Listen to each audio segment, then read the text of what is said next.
आप लोग के बीच में बैठना अच्छा लगता है। पहले हम देखा था क्रूस पर सारे पापों को प्रभु ने कैसे नष्ट किया है कर, नहीं तो पापों के ऊपर कैसे जय पाया कर।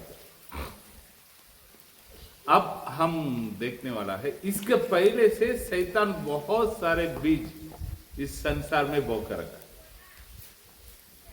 तो वो सारे बीज को प्रभु ने कैसे नष्ट किया, वो सारे बीज को परमेश्वर ने कैसे नष्ट किया करके एक बातों को हम देखने वाला है।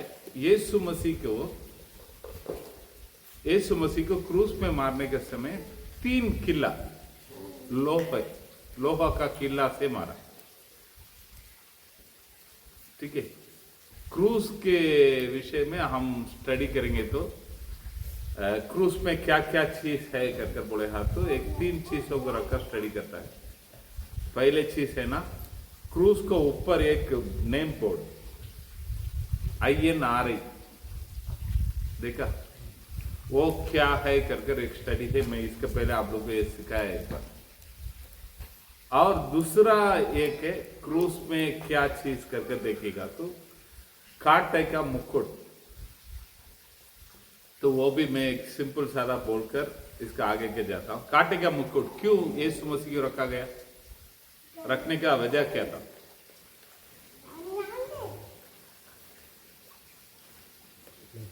सिपाही ने रखा था वो, क्यों रखा?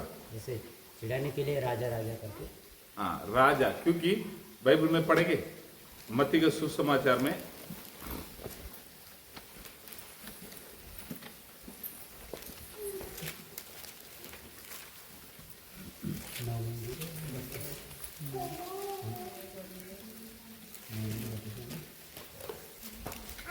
सत्तावीसवां अध्याय में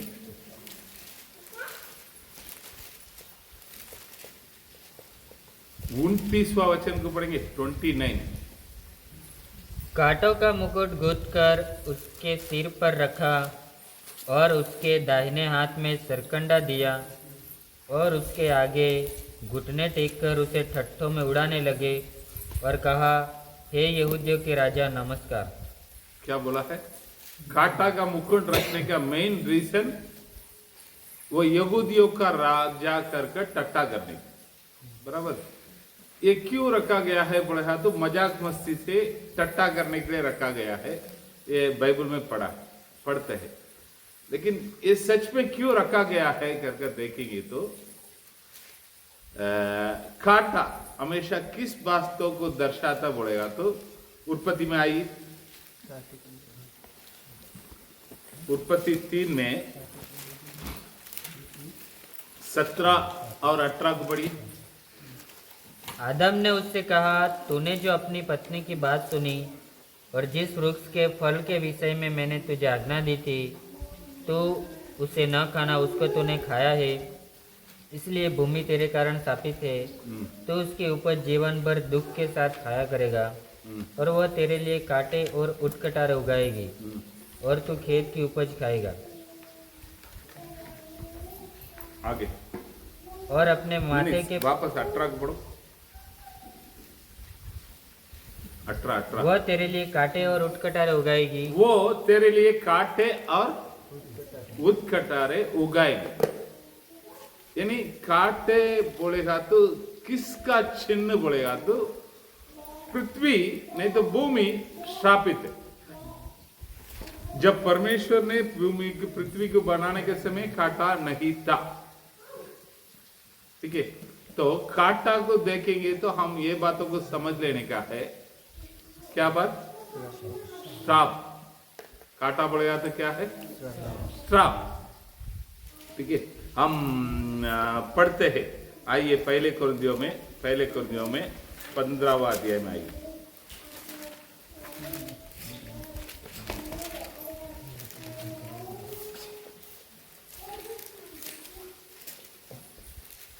पैंतालीसवां वचन में पढ़िए। ऐसा ही लिखा भी है कि प्रथम मनुष्य अर्थात आदम जीवित प्राणी बना और अंतिम आदम जीवनदायक बना। प्रथम मनुष्य प्रथम मनुष्य आदम जीवित प्राणी बना है। अंतिम मनुष्य आदम अंतिम आदम कौन है? यीशु मसीह यीशु मसीह जीवनदायक बना, वैसे ही लिखा है ना, जीवनदायक आत्मा बना। जीवनदायक आत्मा बना है। तो प्रथम मनुष्य आदम, अंतिम आदम, क्यों ये लोग को दोनों का ऐसा नाम दिया गया है? यीशु,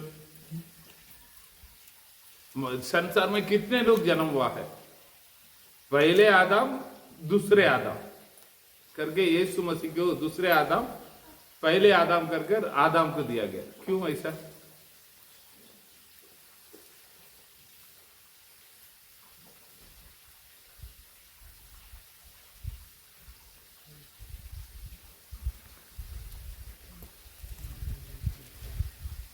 बोलिए निरूपी। मनुष्य के संतान, बोलो देवदत्त। वो आदम के बारे में ऐसे लिखा है कि पहला आदम को पाप हुआ, हाँ, दूसरा आदम ऐसा। तो एक बातों को मन में रख लेने क्या है, दो ही लोग पुरुष के इच्छा से जन्म नहीं हुआ, बाकी सब कैसे हुआ है? एक पुरुष का उधर से जब पुरुष के इच्छा के अनुसार जन्म हुआ। आदम कैसे जन्म हुआ? परमेश्वर ने उसको रचाया, मिट्टी से बनाया और अपने जीवन का स्वाद उसके अंदर दिया। वैसे ही ये जो यीशु मसीह कैसे जन्म हुआ है? एक पुरुष के इच्छा के अनुसार नहीं हुआ, परमेश्वर पवित्र आत्मा का ओर से कुंवारी मरियम के पास जन्म हुआ। संसार में दो ही जन ऐसे जन्म हुआ है, बाकी सारे है एक पुरुष के इच्छा के अनुसार जन्म हुआ। ठीक है, इसके लिए उन लोगों को पहले आदम और दूसरा आदम करके लिखा गया। तो ये बात तो आप लोग पहले अच्छी तरह से समझ लेना। पहले आदम क्या हो गया है? जीवित प्राणी बन गया है। दूसरा आदम कैसे हो गया है? जीवनदायक आत्मा बन गया, जीवन देने वाला हो गया। तो पहले आदम बोले है, तो आदम के द्वारा क्या आ रहा है? पाप आदम किया है, उस कारण पृथ्वी श्रापित हो रहा है। वापस आप समझ लीजिएगा, पाप कौन किया है? आदम। उसके कारण श्राप किसको मिला है? पृथ्वी को मिला है। ठीक है, तो पृथ्वी श्रापित हुआ है।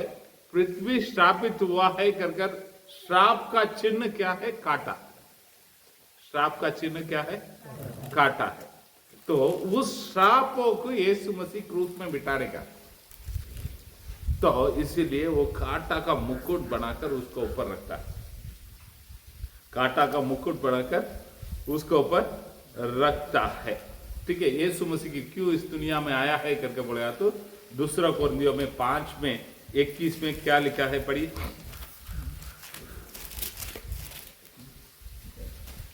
जो पाप से अज्ञात था उसी को उसने हमारे लिए पाप ठहराया। हाँ, जो पाप के बारे में जानता ही नहीं उसी को हमारे लिए पाप ठहराया। हाँ, कि हम उसमें होकर धार्मिकता बन जाए। हम धार्मिकता बनने के लिए। ठीक है, तो यीशु मसीह का ऐसा क्रूस में चढ़ाने के समय कांटा का मुकुट, यानी श्रापों को उठाकर, किधर? पृथ्वी का श्रापों को उठाकर किसके सर पे रखा? ठीक है, अब यीशु मसीह के सर पे मुकुट है क्या? नहीं बोले हाँ, तो है। कौन सा मुकुट है?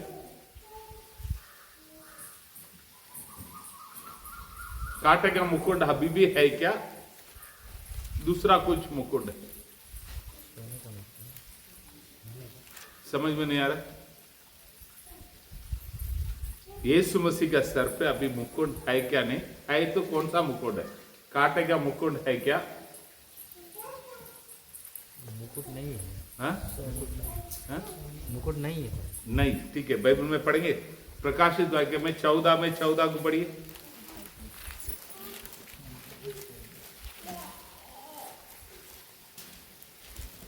मैंने दृष्टि की और देखो एक उजला बादल है और उस बादल पर मनुष्य के पुत्र शरीर का कोई बैठा है जिसके सिर पर सोने का मुकुट और हाथ में चौका हंसुआ है। ठीक है, क्या है? जिसके सिर पे क्या है? हेलो, बोलिए ना। सोने का मुकुट। हम बहुत लोग अभी भी कोई कोई लोग फोटो में देखता है यीशु मसीह को क्रूस का नहीं कांटे का मुकुट को देखा कर ही खड़ा रहे हुआ। यीशु मसीह जी उठने के समय कांटे का मुकुट के साथ जी उठा जैसा रहेगा नहीं। अभी यीशु मसीह के सर पे कौन सा मुकुट है? सोने का है। तो क्या हुआ है मन में? यीशु मसीह के बारे में हम पढ़ता है क्रूस में सब बोलकर अपने सिर को ये कर कर सब हो गया है कर कर बोलकर वो जीवन देता है। बराबर ऐसे अपने मुंडी के नीचे करने के समय वो यहूदी लोगों का रबाई लोग क्या बोलता है मालूम है? ये मुकुट नीचे गिर गया, यानी सारे श्रापों को अपने ऊपर लेकर तो वो क्रूस में मरने के समय उसके ऊपर विजय पाकर नीचे गिरा दिया गया है। तो हमारे लिए बहुत लोग क्या बोलता है मन में? पीढ़ी पीढ़ी से आया हुआ श्राप रहेगा, पीढ़ी पीढ़ी से आया हुआ श्राप रहेगा। हम प्रभु के पास आएंगे तो प्रभु हमारे सारे श्रापों को क्रूस में उठा लिया। हम अभी श्रापित नहीं है, हम अभी श्रापित नहीं है। ये बातों को मन में रख लेने का, हम अभी श्रापित नहीं है। तो बहुत सारे लोगों के बारे में मैंने सुना है, इनका परिवार में है ना इतना साल हो गया तो कोई ना कोई मर जाता है। इनका परिवार में ये है वो है कर कर। तो एक बातों को हम पक्का ध्यान में रख लेने का है, यीशु मसीह क्रूस पे मरा तो हमारा पीढ़ी में कुछ भी होने दो, कैसे भी होने दो, हमें वो श्राप नहीं आएगा, नहीं आएगा। हालेलुया। कारण क्या है? प्रभु ने क्रूस पे उठा लिया है, जब मरने के समय वो नीचे गिरा दिया है। अभी उसका सिर पे क्या है? हाँ, अभी कांटा का मुकुट नहीं, सोने का मुकुट है। ठीक है, तीसरा क्या चीज है करके बोलेगा तो 3 लोहा का किला को रखकर उसको मारा। किधर? बाएं हाथ में एक लोहा का किला है, दाहिने हाथ में एक लोहा का किला है और पांव में 2 लोहा का किला है, एक एक। तो प्रभु का संदूक बनाया था। निर्गमन में हम देखता है संदूक में क्या क्या रहने का, कैसे कैसे रहने का। उस पे कौन सा चीज था मालूम है? सोना था, चांदी था, पित्तल था, लेकिन किधर भी लोहा उपयोग किया गया नहीं। आप लोग मांगते तो बैठ कर पढ़ लीजिएगा। प्रभु परमेश्वर ने मूसा को दिखाता, मैं जैसे बोलता हूं वैसे ही एक तंबू बनाओ। वो तंबू में प्रभु ने कितना फुट रहना चाहिए, कितना क्या क्या रहना चाहिए, सब उन्होंने माप दिया। तो माप देने के समय उन्होंने बोला है ये संदूक बनाएगा तो लकड़ा से पहले बबुल का लकड़ा से बढ़ाकर और आगे पीछे उसको सोना से ये करने का है। ठीक है, और पित्तल में कुछ सामान बनाने के लिए बोला है, चांदी में बनाने के लिए बोला है, किधर भी लोहा को बनाने के लिए बोला है। लोहा का बिल्कुल उधर उपयोग नहीं हुआ। कारण क्या है लगता है? क्या होगा?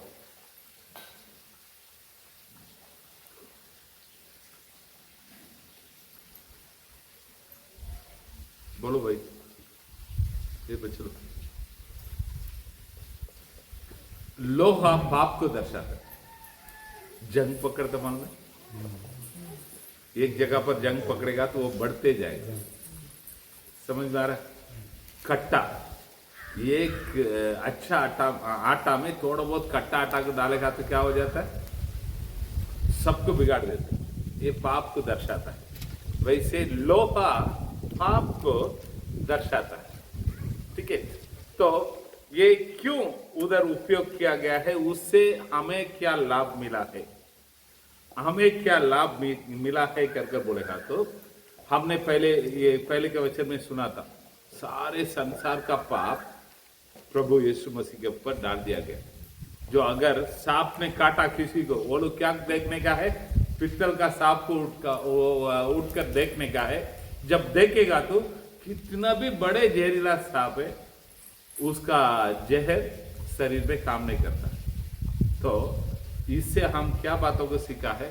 शैतान जहरीला है अभी भी, लेकिन वो कितना भी बड़ा जहरीला होने दो, प्रभु का और देख लिया तो वो हमको कुछ नहीं करेगा। हम प्रभु को देखते देखते खड़ा है, ठीक है। सांप को देखते देखते खड़ा है, एक जहरीला शैतान आकर हमें काट दिया, क्या होगा? कुछ नहीं। मच्छर काटा तो अच्छा, समझ में आ रहा क्या नहीं? उस बातों को मन में रखिए। तो संसार में शैतान है क्या नहीं बोलेगा तो है।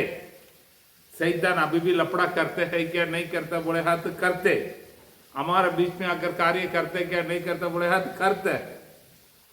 बाकी लोगों के जीवन में कैसे ही करता है वैसे हमारे जीवन में भी आकर करते हैं। हम क्या करते हैं? बाकी लोग उसको सांप के जैसे देखते हैं, हम उसको मच्छर के जैसे देखते। रात का समय में देखिए कोई कोई लोग ये इलाका में जाने का नहीं, शैतान है उधर, जाते नहीं, बराबर। हमको कुछ फर्क पड़ता है? हम कभी भी किधर भी जाता है तो उधर शैतान है क्या नहीं बोलेगा तो है। कई कई जगह पर रोड में लिख कर रखा रहेगा ये एक्सीडेंटल स्पॉट। उसको हिंदी में कैसे लिखता है? अकस्मात एरिया विस्तार, ठीक है, एक्सीडेंटल पार्ट। आप देखो उधर हमेशा कुछ ना कुछ एक्सीडेंट होगा, इसके लिए सरकार उसमें लिख कर रखा रहेगा। क्यों उधर ही एक्सीडेंट होता है, बाकी जगह पर नहीं हो रहा? demons का प्रेजेंस है, हाँ? demons का प्रेजेंस है। कोई तो शैतान उधर बैठकर सबको भड़का रहा है। मैं जो बोल रहा हूं समझ रहे क्या नहीं समझ? तो ये सब काटते नहीं का, ठीक है। तो मैं क्या बोल रहा हूं दीना, शैतान है, कितना भी बड़ा डेंजर जगह और तो हम जाता है, कुछ करता नहीं, कुछ करता नहीं। बहुत सारे ऐसे जगह है, एक्सपर्ट जगह। गुजरात में जब शुरुआत में सेवकाई करने के लिए जाता था ना, कोई उधर नहीं आएगा। सुनील का मम्मी एक दिन हमको बुलाई, मास्टर मेरे बच्चे को ये 2 गांव में लेके नहीं जाने, लेकिन प्रभु ने ऐसे बदल दिया है, वो दोनों गांव में अभी सेवकाई वही कर रहे हैं। मैं ये क्यों बोल रहा हूँ बोलेगा तो आप समझ लेने का है। तो जो जगह खतरनाक थे, एक जगह उस समय सांप काटा तो हमको लगता था, अब मच्छर जैसा हम खट खट खट करके चला जाता, ठीक है। लेकिन शैतान ने उसका पहले ही बहुत सारे बीज को डालकर रखा है संसार में। वो कैसे प्रभु दूर किया है कर अभी हम देखने वाला है। उसको समझने के लिए हम बाइबल में पढ़ेंगे, निर्गमन का पुस्तक में 8वां अध्याय में आइए। 8वां अध्याय में 1 से लेकर 13 तक। मैं क्या सोच रहा हूँ मालूम है? एक जन 13 है ना, 3 वचन, 4 जन पढ़ो, एक वचन, एक थोड़ा आवाज उठाकर पढ़ो ना।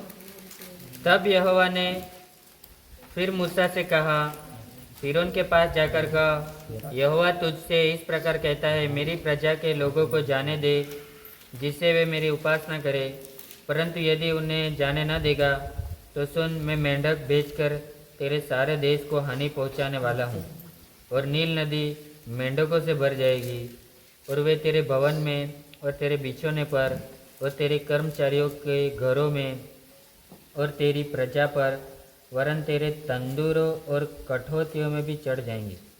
और तुझ पर और तेरी प्रजा और तेरे कर्मचारियों सबों पर मेंढक चढ़ जाएंगे। फिर यहोवा ने मूसा को आज्ञा दी, हारून से कह दे कि नदियों, नहरों और झीलों के ऊपर लाठी के साथ अपना हाथ बढ़ाकर मेंढकों और मिस्र देश पर चढ़ा ले आए। तब हारून ने मिस्र के जलाशयों के ऊपर अपना हाथ बढ़ाया और मेंढकों ने मिस्र देश पर चढ़कर उसे छा लिया। और जादूगर भी अपने तंत्र मंत्रों से उसी प्रकार मिस्र देश पर मेढक ले आए। तब फिरौन ने मूसा और हारून को बुलवा कर कहा, यहोवा से विनती करो कि वह मेढकों को मुझसे और मेरी प्रजा से दूर करे, और मैं इस्राएली लोगों को जाने दूंगा, जिससे वे यहोवा के लिए बलिदान करें। तब मूसा ने फिरौन से कहा, इतनी बात के लिए तू मुझे आदेश दे कि अब मैं तेरे और तेरे कर्मचारियों और प्रजा के निमित्त कब विनती करूं कि यहोवा तेरे पास से और तेरे घरों में से मेंढकों को दूर करे और वे केवल नील नदी में पाए जाए। उसने कहा तेरे वचन के अनुसार होगा, जिससे तुझे यह अज्ञात तो हो जाए कि हमारे परमेश्वर यहोवा के तुल्य कोई दूसरा नहीं है, और मेंढक तेरे पास से और तेरे घरों में से और तेरे कर्मचारियों और प्रजा के पास से दूर होकर केवल नदी में रहेंगे। तब मूसा और हारून फिरौन के पास से निकल गए, और मूसा ने उस मेंढकों के विषय यहोवा की दोहाई दी जो उसने फिरौन पर भेजे थे। ठीक। 13 परमेश्वराने मूसा से यहोवा ने मूसा से कहा, कहने के अनुसार किया, और मेंढकों आंगनों और खेतों में मर गई। ठीक है। तो यहाँ पर जो घटना हुआ है थोड़ा कैसा हुआ रहेगा, थोड़ा सोच कर देखेंगे। मूसा और आरोन जाता है, जाकर फिरौन से क्या बोलता है, तुम उन लोग को नहीं भेजेगा तो क्या होगा। दूसरा वचन में पढ़िए, यदि ये उन्हें जाने न देगा तो सुन, मैं मेंढक बेचकर तेरे सारे देश को हानि पहुंचाने वाला हूँ। क्या बेचकर? मेंढक बेचकर तेरे सारे देश को हानि पहुंचा। ठीक है। तो क्या हुआ है, उन्होंने नहीं भेजा तो मेंढक किधर किधर से मेंढक आएगा करके बोला है। नदी, नहर, झील बोलेगा तो डैम, नहर बोलेगा तो वो दो पाट, बराबर ना। नदी, नहर, झील, ये तीनों का ओर से मेंढक आएगा करके बोलता है। तो आप लोग थोड़ा समझो ना, कैसे मेंढक आया रहेगा। सब जगह पर मेंढक, सब जगह पर, घर पे किधर किधर रहेगा करके बोलता है। पहली बात तो 3 जगह पे मेंढक, तीन को बढ़िए। और नील नदी मेंढकों से भर जाएगी, मेंढकों से भर जाएगी। आगे, और वे तेरे भवन में, वो तेरे भवन में, और तेरे बिछौने पर, और तेरे कर्मचारी के घरों में, और तेरी प्रजा पर, वरन तेरे तंदूरों और कठौतियों में भी चढ़ जाएंगे। ठीक। अभी क्या है, घर पे जो घर पे सब सामान में भी आ जाएगा बोलेगा तो कितना सारा आया रहेगा, बराबर है कि नहीं। तो एक्चुअली कैसे आया रहेगा मेंढक, सब किधर से आया रहेगा।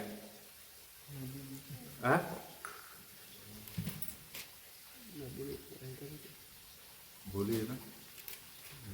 मेंढक कब हमेशा ज्यादा दिखता है, किधर से दिखता है? बारिश के समय में। बारिश जब नया बारिश, हाँ, पहले बारिश के समय में मेंढक सब बहुत बार आता, बराबर। ठीक है।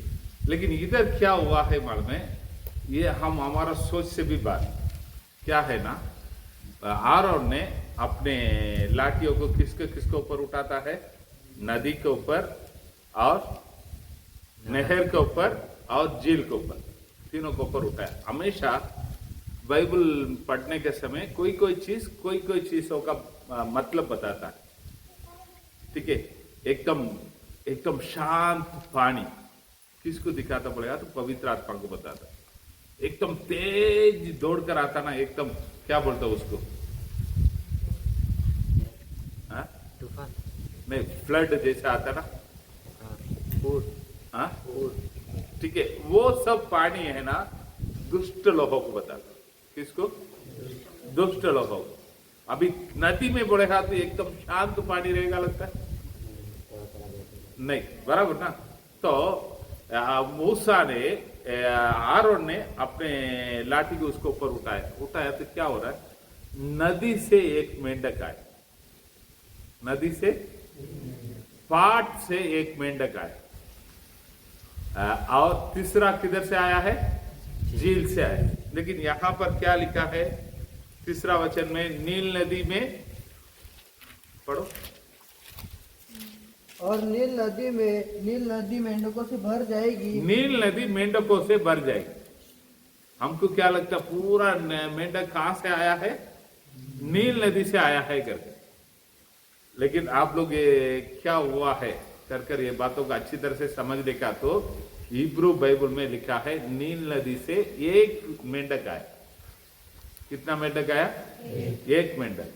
पाट से, नहर से एक मेंढक आया और झील से एक मेंढक आया। ये लोग मेंढक आकर ये अपने आप को बढ़ाना लगा। लाखों में, करोड़ों मेंढक में एक मेंढक है ना, अपने उसका अंदर से बहुत सारे मेंढकों को बढ़ा रहा। समझ रहे क्या? नहीं समझ रहा? ठीक है। तो मेंढक कितना जगह से आया है? बोलिए ना, कौन सा जगह? नदी, नहर, झील। मेंढक कितना जगह से आ रहा है? किधर से? ठीक है, ये 3 जगह से। तो तुरंत ये अपने जादू टोना करने वाला को बुला रहा। वैसे लिखा है ना, 7 को पढ़िए। जादूगर भी अपने तंत्र मंत्र से उसी प्रकार मिस्र देश पर मेंढक चढ़ा ले आए। उसी प्रकार मिस्र देश में मेंढक को आने के लिए रख दिया। दोनों मेंढक का क्या फर्क पड़ेगा? तो ये लोग भी मेंढक लेके आए, एक ही मेंढक को लेके आए। वो और भी मेंढक को अपने अंदर से निकाल नहीं पा सिंगल। लेकिन प्रभु ने दिया है, क्या दिया है? बोलिए ना। वो एक मेंढक किया तो अपने अंदर से बहुत सारे मेंढक आए। तो और अच्छी तरह से समझने का तो सारे फल को कौन बनाया है? परमेश्वर ने बनाया। ठीक है। इंसान लोग फल को बनाया कैसे? हाइब्रिड सुना है? हाइब्रिड दोनों का क्या फर्क है? परमेश्वर ने दिया हुआ अभी आम है, खाकर वो बीज को डालेगा तो दूसरा एक आम का झाड़ आया, उसमें बहुत सारे आम मिलेगा। अगर हाइब्रिड में बनाया हुआ बी ये है, उसमें रहने वाला बी को डालेगा तो ये निकलेगा झाड़। समझ में आ रहा है क्या? यही है, ये ओरिजिनल मेंढक है, वो हाइब्रिड मेंढक है। तो ये दोनों का फर्क परमेश्वर ने क्या दिखाया है? ये परमेश्वर के और से नहीं तो आरोन जब अपने लाठी को उठाया तो आया हुआ मेंढक अपने अंदर से लाखों करोड़ों मेंढक को प्रोड्यूस करते रहता है, उसको कोई रोक नहीं पाता।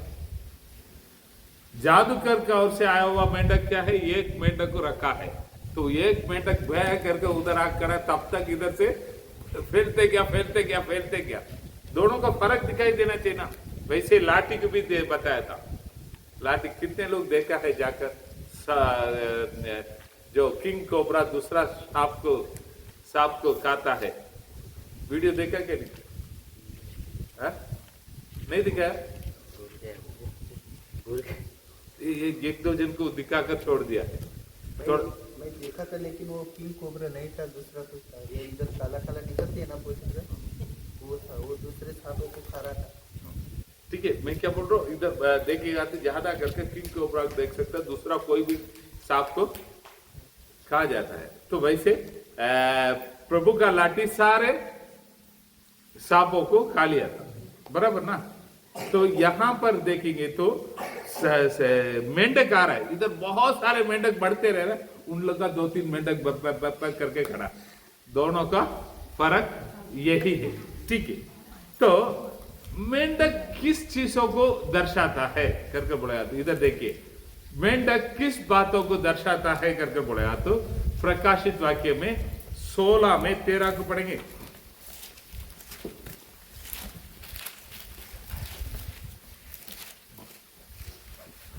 फिर मैंने उस अजगर के मुंह से, उस पशु के मुंह से और उस झूठे भविष्यवक्ता के मुंह से 3 अशुद्ध आत्माओं को मेंढकों के रूप में निकलते देखा। क्या लिखा है? सब मिलकर पढ़ेंगे ना, सब मिलकर पढ़ेंगे। हाँ, 1 2 3 स्टार्ट।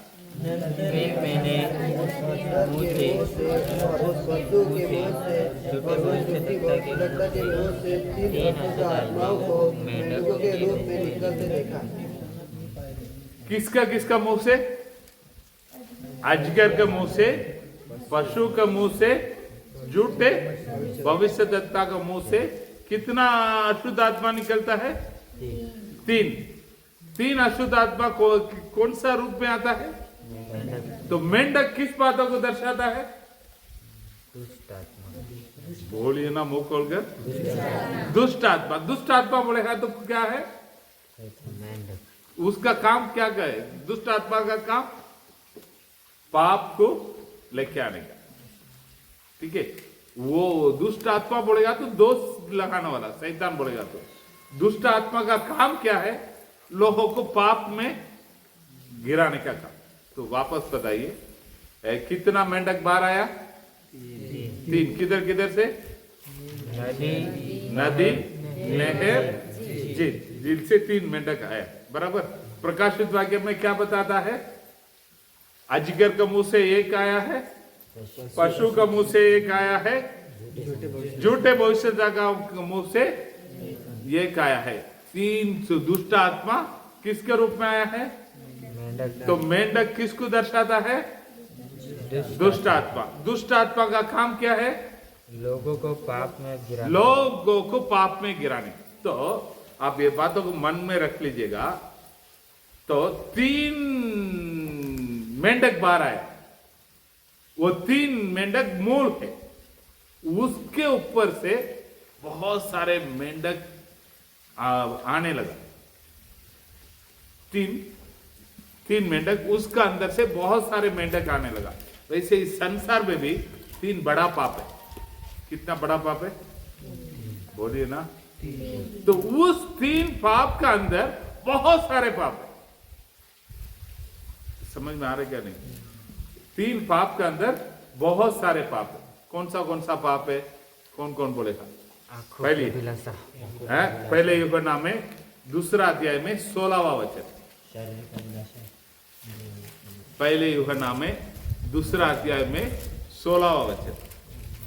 क्योंकि जो कुछ संसार में है, जो कुछ संसार में है, अर्थात शरीर की अभिलाषा, शरीर की अभिलाषा, आंखों की अभिलाषा, आंखों के अभिलाषा और जीविका का घमंड, जीविका के घमंड। इस संसार में रहने वाला सारे पाप ये तीनों में से एक का ग्रुप में रहेगा। ठीक है, वापस पढ़ो वचनों को।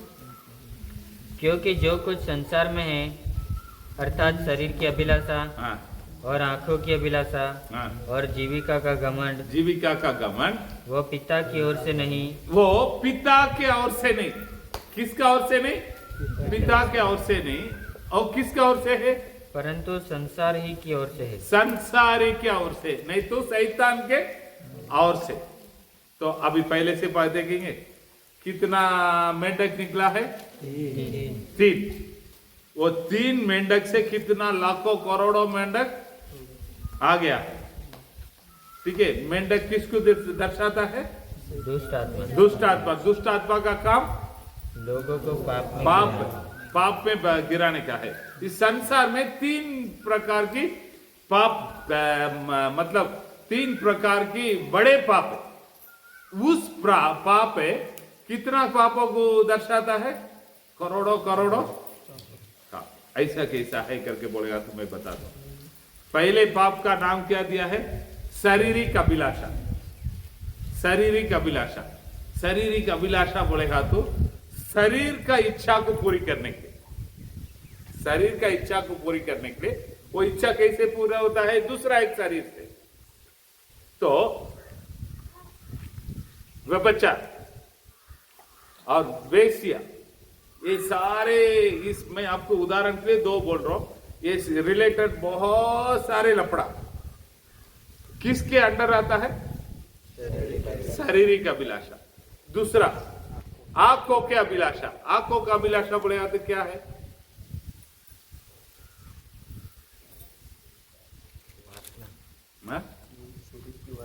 लालसा। हाँ चाहिए, ये चाहिए, ऐसा चाहिए, देखने वाला सारे चीजों को चाहिए चाहिए चाहिए। और जीविका का घमंड बोले तो बोलिए ना। हाँ? घमंड, जीविका का घमंड। घमंड के लिए लोग क्या क्या करता है, थोड़ा सोच के देखिए ना। एक अच्छा घर बनाया रहेगा, घर बनाया तो मैं घर बनाया कर कर किसी को दिखाने के लिए, उसको खाना खाने के लिए बुलाएंगे। आप देख, ऐसे लोग को देखा, ऐसा अपन कभी किया? हेलो, मैं जो बोल रहा हूं समझ में आ रहा है?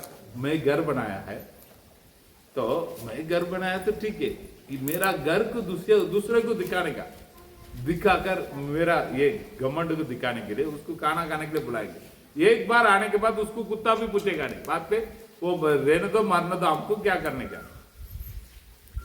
मैं समझ में आ रहा है? ये संसार में रहने वाला सारे पाप ये तीनों में से एक रहेगा, तीनों में के एक रहेगा। ठीक है, तो यीशु मसीह क्या क्या है, अपने बाएं हाथ में कौन सा पाप को उठाया बोले तो शारीरिक अभिलाषा। तो शारीरिक अभिलाषा को आप कैसे समझने का मालूम है? एक किला, वो किला का नाम क्या है? शारीरिक अभिलाषा। जब उनके हाथ में मारने के समय क्या होगा? उधर से खून बहुत बाहर निकला रहेगा, तो बाहर निकलकर वो शारीरिक अभिलाषा का पाप को पूरा धो लिया। दाहिने हाथ पे एक किला मारता है, वो किला का नाम क्या है? आंखों की अभिलाषा, आंखों की अभिलाषा। तो आंखों का अभिलाषा करके बोलने वाला किला को इधर आकर मार दिया पाप को, तो इधर से बहुत सारे खून निकला रहेगा। ये सारे पाप का प्रभु ने धो लिया। उसका दोनों पाव को साथ में रखकर एक किला मारता। कौन सा किला है? जीविका की घमंड, जीविका की घमंड। तो ये पापों को, ये किला को मारने के समय यीशु मसीह का पाव से लहू बाहर आता है, बाहर आएगा तो उसके सारे चीजों को धो लिया। तो आप अभी ऐसा कैसा है पास्टर, इसको उल्टा सुल्टा क्यों नहीं देने का है, आप ऐसा कैसा बोलता बोलेगा? तो ये सब बाइबल में लिखा है, ये सब बाइबल में लिखा है, हम पढ़ा है, हम समझा है। मैं आपको ये सब आपको एक बात आपको समझाता है हम। तो एक बातों को मन में ले लीजिए, मन में ले लीजिएगा। ये तीनों पापों का जड़ को परमेश्वर ने क्या कर दिया है? क्रूस में उठा लिया। कैसे उठा लिया है? कैसे उठा लिया है? खिल्ला के रूप में। ठीक है, तो वापस अपन पहले से मन में ले लीजिएगा। तो कितना जगह से मेंढक आया था? 3 जगह। किधर किधर से? नहर, नदी, नहर और झील। ठीक है, एक एक पाप ये आया है। एक मेंढक से बहुत सारे मेंढक बढ़ गया, समझ गया?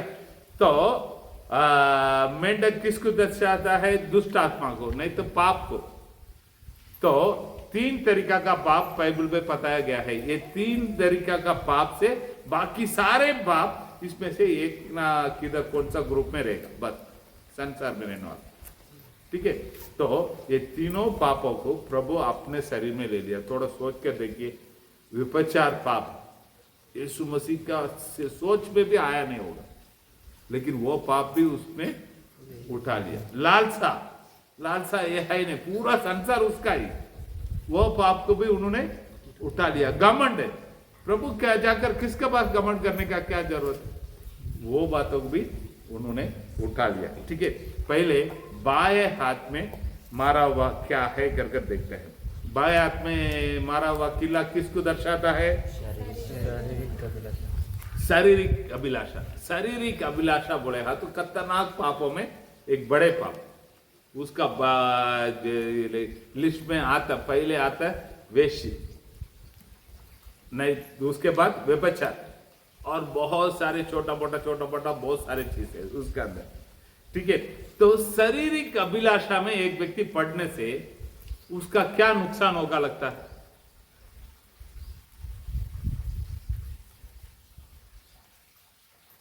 इधर है सब लोग सो गए। एक व्यक्ति औरत लोग के पीछे उसका मॉरल लाइफ सही नहीं, तो उनका जीवन क्या होगा?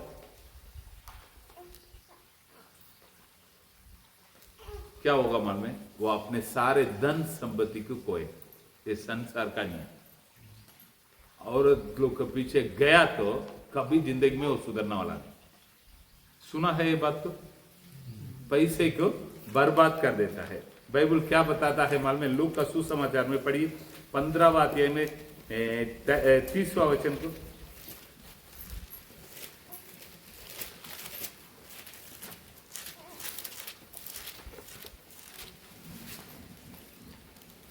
में 30। परंतु जब तेरा यह पुत्र जिसने तेरी संपत्ति वेश्याओं में उड़ा दी आया तो उसके लिए तूने पाला हुआ बछड़ा कटवाया। ये क्या हो रहा है? उड़ाव पुत्र का कहानी में ये पढ़ते हैं। 2 लड़का है, छोटा लड़का अपना धन संपत्ति सारे चीज को अपने पास ले लिया है, लेके किधर गया है? बाहर देश गया है। उधर जाकर सब पैसा उड़ा दिया। लास्ट में किसके साथ क्या काम करता है? डुक्कर को चराने का काम। वो डुक्कर का खाना भी उसको नहीं मिल रहा बोलेगा तो वो अपने पिता का घर को थोड़ा याद करके देखता है, तो वापस ढूंढ कर आता है। जब पिता ने उसको स्वीकार किया है, उसने आया तो बहुत बड़ा पार्टी रखा है। तब बड़ा लड़का आकर बोलता है, क्या बोलता है? तेरा लड़का सारे धन संपत्ति को किसके बीच में उड़ा दिया? वेश्या के बीच। है क्या नहीं? ठीक है। और एक वचन को पढ़िए नीति वचन में 29 में 29 में 3। 29 में 3। जो पुरुष बुद्धि से प्रीति रखता है अपने पिता को आनंदित करता है, परंतु वेश्याओं की संगति करने वाला वेश्या के संगति करने वाला धन को उड़ा देता है। धन को उड़ा देता है। Hallelujah, hallelujah. तो ये बात सही। तो जो इस पापों में शारीरिक अभिलाषा में पड़ता है ना, वो क्या करता है? बोलिए ना, धन को खो देता, नहीं तो उड़ा देता है। बोलिए, जो शारीरिक अभिलाषा में पड़ता है उसका नुकसान क्या है? धन संपत्ति उड़ा देता है। धन को उड़ा देता है। ठीक है। तो बाइबल में एक वचन को पढ़ता है, नीति वचन में 3 में 16 को पढ़िए।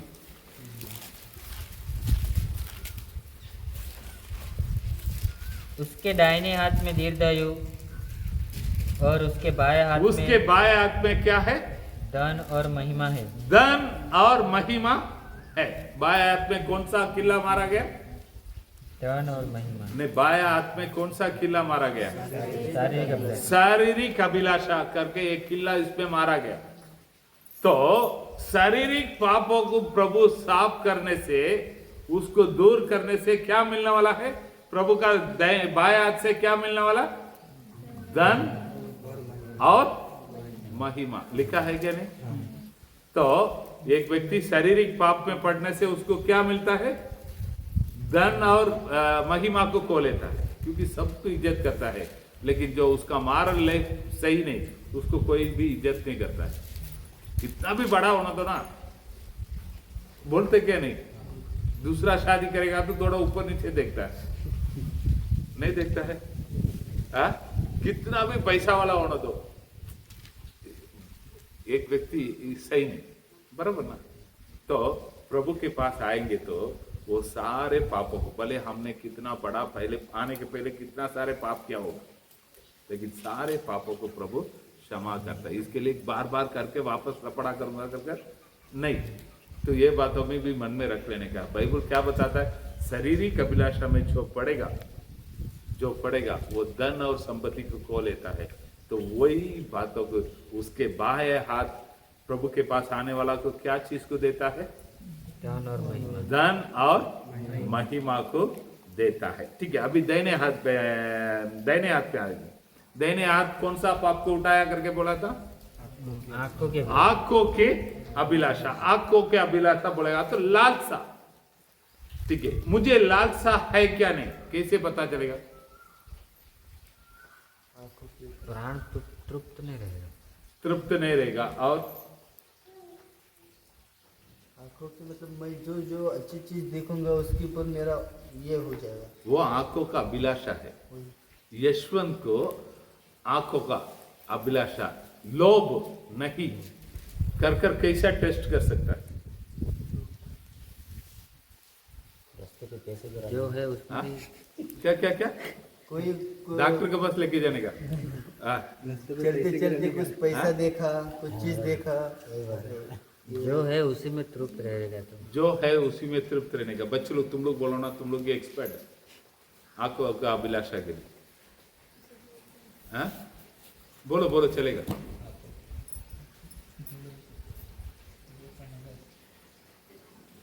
मैं बताओ, तुम्हारा कबोर्ड को खोलकर देखने का। हाँ, ठीक है, घर पे जाकर कबोर्ड को खोलकर देखने का। तो कितना ड्रेस ऐसे है एक ही बार पहना है। ठीक है, अभी थोड़ा पीछे के साइड में आ जाता हूं। तुम्हारा बर्तन सब जाकर देखो, कितने सारे बर्तन है, एक बार भी उपयोग नहीं किया है, लेकर ऐसे ही रखा है। कितना साड़ी ऐसे है, अच्छा अच्छा आओ करके ले लेता है, बाद में ऐसे एक कोने में पड़ा रहता है, एक बार के ऊपर में पहना नहीं। तो ऐसा 4-5 मिल गया तो 2-3 मिल गया तो आप समझ लीजिएगा, आपको आंखों का अभिलाषा नहीं क्या है? तुम लोग मत बोलो भाई, है क्या नहीं? ये बोलो ना, तुम लोग मुंह खोलो ना। मैं जो बोल रहा हूँ समझ में आ रहा क्या नहीं? हमको किसी को बोलेगा तो मुझे तो आंखों का अभिलाषा है ही नहीं पास्टर करके सब बोल देंगे, लेकिन बराबर टेस्ट करके देखने का है। संगीता का साड़ी कितना ऐसे है, संगीता का बर्तन कितना ऐसा है, बहुत सारे बर्तन अभी तक उठाया ही नहीं, उधर जैसे है वैसे है। अरे मेरा चैना मेरा चैना मेरा चैना मेरा चैना कर जैसे है वैसे रहेगा। इसका मतलब क्या है? बोलो ना मुंह खोलकर। आंखों की अभिलाषा। आंखों का अभिलाषा की एक ही शब्द में बोलेगा तो लोभ। निर्ति सही है गलत है? संगीता मैंने बोल रहा हूं, वो बोल रहा, देख समझ में आ रहा है क्या नहीं आ रहा है? तो जो लोभ एक व्यक्ति को आने से क्या दिक्कत क्या है? लोभ एक व्यक्ति को आने से क्या दिक्कत है? बोलिए, बताओ। बाइबल बता रहा, मैं नहीं बता रहा। वो जल्दी मर जाए, वो क्या होगा? बोलो ना, जल्दी मर जाएगा। ऐसा कैसा बोलता है? तो पढ़िए नीति वचन में 28 पे 16 को पढ़ो।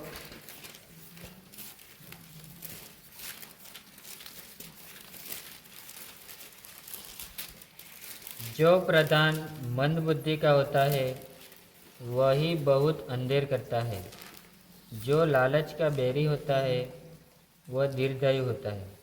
जो लालच का बैरी होता है, लालच का बैरी होता है, उसको क्या मिलेगा? दीर्घायु। जोर से बोलिए ना। किसको? जिसको लालच से नफरत है। लालच से जिसको नफरत है उसको क्या मिलेगा? जो लालच में है उसको क्या मिलेगा?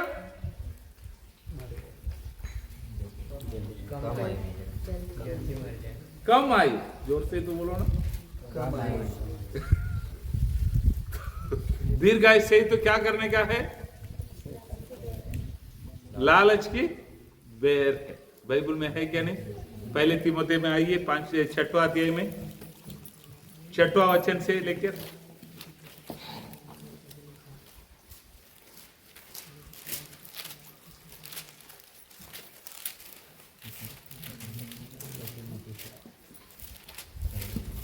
पहले तीमुथियुस में 6वां अध्याय में 6वां वचन से। पर संतोष सहित भक्ति बड़ी कमाई है। संतोष सही भक्ति बड़ी मैं क्या बोल रहा हूँ, सब लोग मिलकर पढ़ेंगे ना ये वचन को। 1 2 3 स्टार्ट। पर संतोष सहित भक्ति बड़ी कमाई है, क्योंकि न हम कुछ जगत में लाए हैं, न कुछ ले जा सकते हैं। यदि हमारे पास रखने, खाने और पहनने के हो तो उन्हीं पर संतोष करना चाहिए। पर जो धनी होना चाहता है वे इसी परीक्षा और फंदे में और बहुत सी व्यर्थ और हानिकारक लालसाओं में फंसते हैं, जो मनुष्य को बिगाड़ देती है और विनाश के समुद्र में डुबा देती है। क्योंकि रुपये का लोभ सब प्रकार की बुराई की जड़ है। सब प्रकार की बुराई की जड़ है। तुम लोग सब क्यों ऐसा देखता है, हाँ कर दे, पास्टर कुछ गलत बता दिया। हाँ, मैं किसी को नहीं उंगली उठाकर नहीं बोल रहा, तुम लोग लालच करता है, लोभ करता करके, मैं नहीं बोल रहा हूँ। बाइबल क्या बोल रहा है, लोभ करेंगे तो, लालच करेगा तो आयु कम हो जाए। ठीक है, विलाप के गीत में पढ़िए, विलाप के गीत में 2 अध्याय में 4 वचन को पढ़िए। विलाप के गीत 2 में 4। उसने शत्रु बनकर धनुष चढ़ाया और बेरी बनकर दाहिना हाथ बढ़ाए हुए खड़ा है। बेरी बनकर दाहिना हाथ बढ़ाए हुए खड़ा है। 1 मिनट है।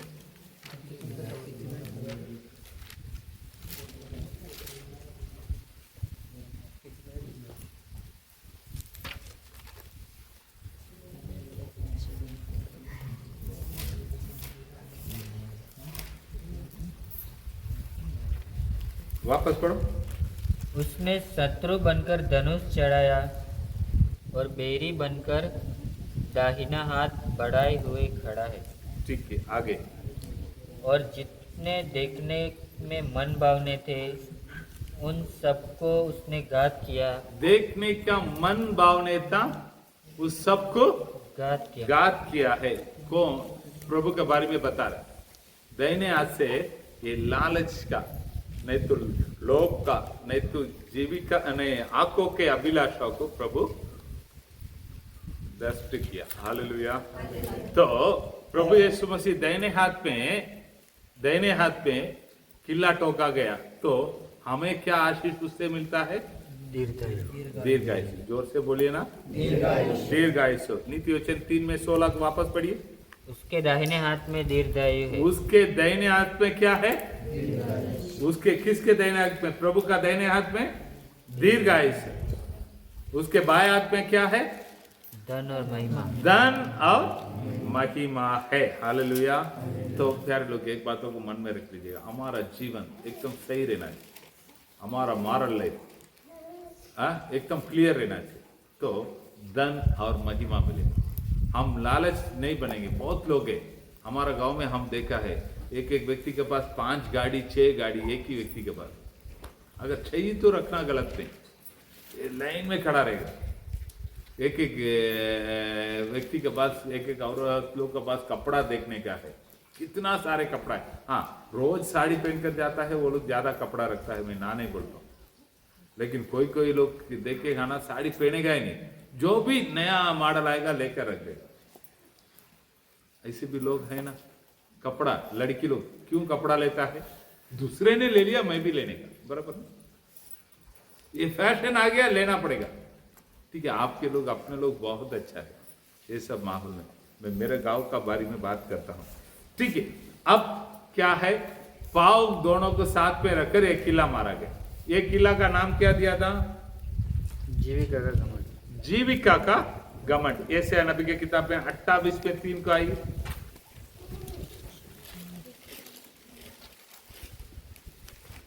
ऐसे नबी की किताब में 28 में 3।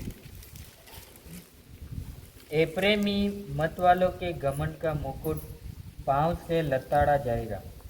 पांव से क्या लताड़ा जाएगा? घमंड का मुकुट। घमंड किससे लताड़ा जाएगा? मतलब लात मार के भगा दिया जाएगा। वैसे है ना। मराठी में कैसे लिखा है? इफ्रायमातील मध्यपाचा दिमाखोर मुकुट पायाखाली तुडवतील। हाँ, पाया खाली। हाँ, पाव से मारकर भगा दिया जाएगा। तो घमंड हमेशा पाव को दर्शाता है। पाव को हम देखते हैं कितना घमंड में चलते देखो, घमंड में चलते देखो। वैसे बोलते हैं ना हमारा भाषा में, ठीक है। बाइबल में भी कई सारा उदाहरण बोल सकता है, घमंड और पाव को दोनों साथ में रखते हुए देख सकता है। प्रभु यीशु मसीह ने इस जीविका का घमंड को अपने पाव में उठाकर इस पापों को भी नष्ट कर लिया है। Hallelujah, hallelujah, hallelujah. बाइबल में पढ़ता है, नीति वचन में पढ़ेंगे 16 में 18। विनाश से पहले गर्व और ठोकर खाने से पहले घमंड आता है। ठोकर खाने के पहले क्या आता है? जीविका का घमंड। इस पाप से संसार को क्या प्रतिफल मिलता है? शांति बिगड़ जाती है। क्या बिगड़ जाता है? बोलिए ना, मुंह खोल कर। जीविका का घमंड, इस पाप से संसार में शांति बिगड़ जाता है। जिस घर पे एकदम शांति से चलते रहेगा, पति नहीं तो पत्नी, 2 पैसे कमाने के बाद घमंड को चढ़ा देता है, काला टाइट हो जाता है, वो घर के अंदर शांति बिगड़ जाता है। सही है क्या गलत?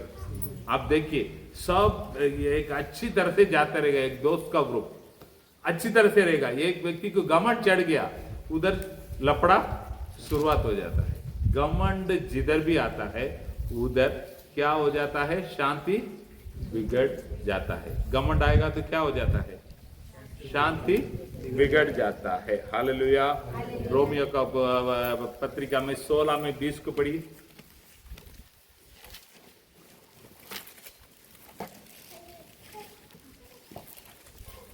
शांति का परमेश्वर शैतान को तुम्हारे पांवों से शीघ्र कुचलवा देगा।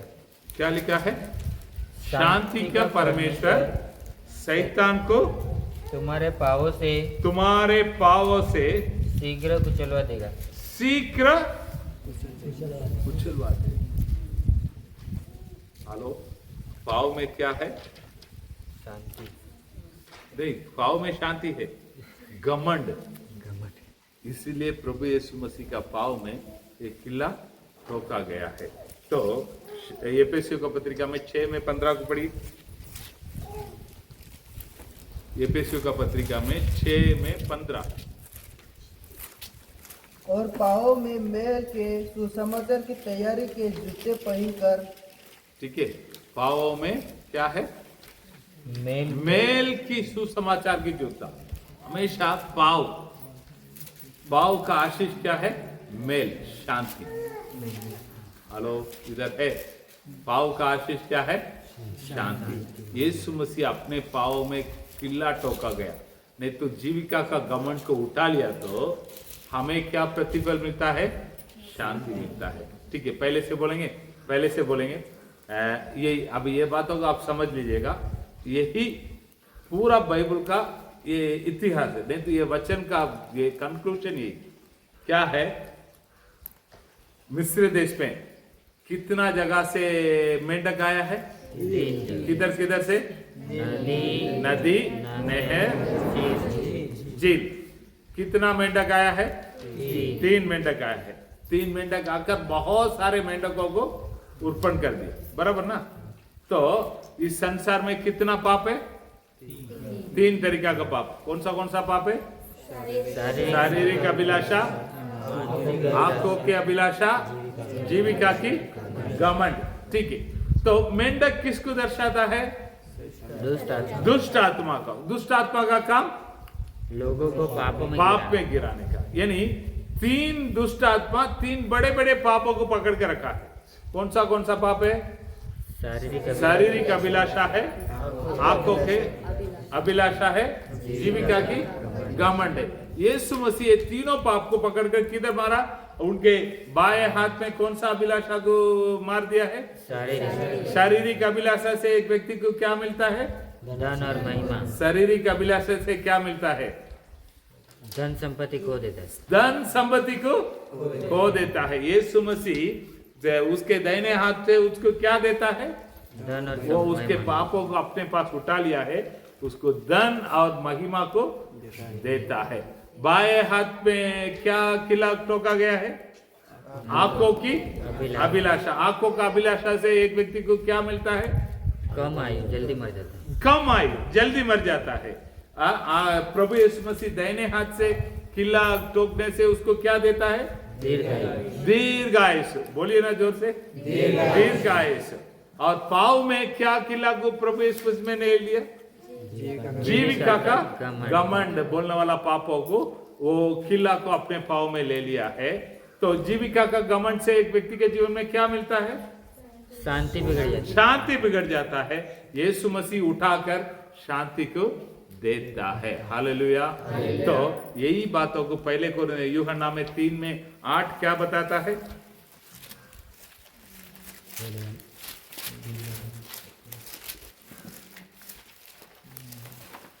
जो कोई पाप करता है, जो कोई पाप करता है वह शैतान की ओर से है, वो शैतान की ओर से है, क्योंकि शैतान आरंभ ही से पाप करता आया है। क्योंकि शैतान आरंभ से पाप करते आया है। परमेश्वर का पुत्र परमेश्वर का पुत्र इसलिए प्रकट हुआ कि इसलिए प्रकट हुआ शैतान के कामों का नाश करे। शैतान के कामों को नाश करे। प्रभु यीशु मसीह नाश किया क्या? नहीं। कौन सा काम को नाश किया है? शैतान का 3 बड़े बड़े पापों को। शारीरिक अभिलाषा, आंखों की अभिलाषा, जीविका के घमंड। Hallelujah, hallelujah. ठीक है, प्रभु धन्यवाद।